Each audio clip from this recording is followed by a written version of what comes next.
honestly, it can be exhausting.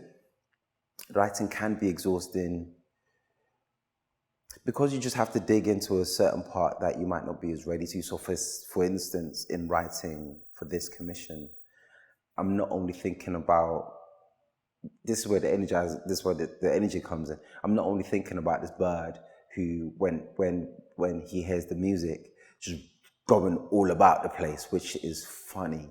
But I'm also thinking about my mum, for example, and what she's going through. So that can be exhausting in terms of tapping into emotions and tapping into a memory.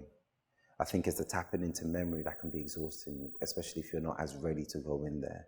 But for me, as a writer, I go there, and it's not the same for everyone, and it doesn't make it any easier for me to do that. But in order to kind of get the story that I want to say or something that I want to get out, that needs to happen. And I guess that's the exhausting part. And kind of more electrifying moments like this, when I get to see it on a wall or see it on a page, and that might speak to someone that can also relate to that or what have you. So I guess it's a bit of both.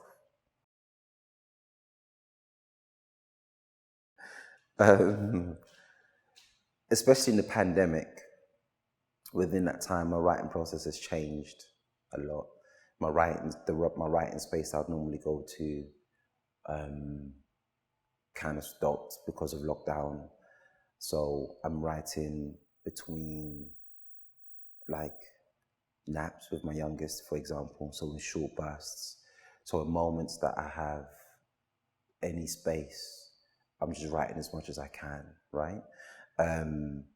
With knowing that I don't have like a whole week to write something, I might squeeze that week into 2 days. If I have 2 days to do this, then I need to do as much as possible. So my process if anything, my process has sharpened a lot more. But sometimes I like to dream. I like to just write one line and then just take a day or two to think about that line. And it's a shame that, within the pandemic, it's kind of sped up that process. So I look forward to moments where I can just sit back and think about it more. Again, with this piece, I had room to think about it more, and I welcome more moments like that. So essentially, my writing process is I sit down, do the research, think about it for a bit, watch or listen to random stuff, and just trust where it takes me.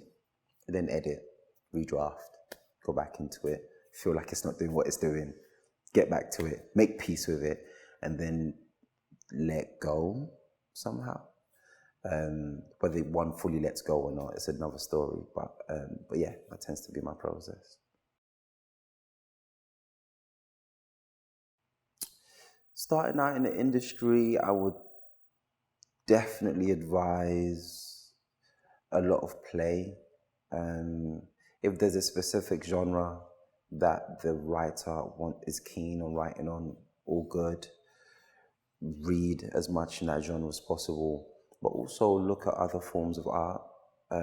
Listen, whether it's music, whether it's dance, whether it's theatre. I honestly believe that literature is malleable and can be, you can see, you can almost see literature in all different forms of art, and it needs to be treated with that kind of respect, in a sense, to just allow it room to breathe and to play, and not be so constricted. Because I kind of feel like there shouldn't be a cap on creative license to a certain degree. Be free to think and then hone it down to what it is that you want to do. So that, I'll say, definitely read, definitely play. There was always a love for writing. I think I would definitely, I always had a love for writing and to explore.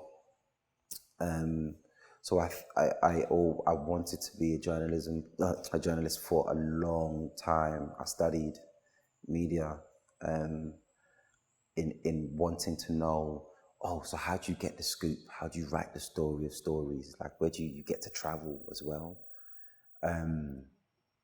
In a way that would have been that if it wasn't poetry, so to speak, it would have still involved some form of writing, and I think it would have definitely gone that route. To which now I get to, because I get to write essays and I get to analyze pieces of work. So in a way, I'm still fulfilling parts of that dream. So yeah, win-win to a certain degree.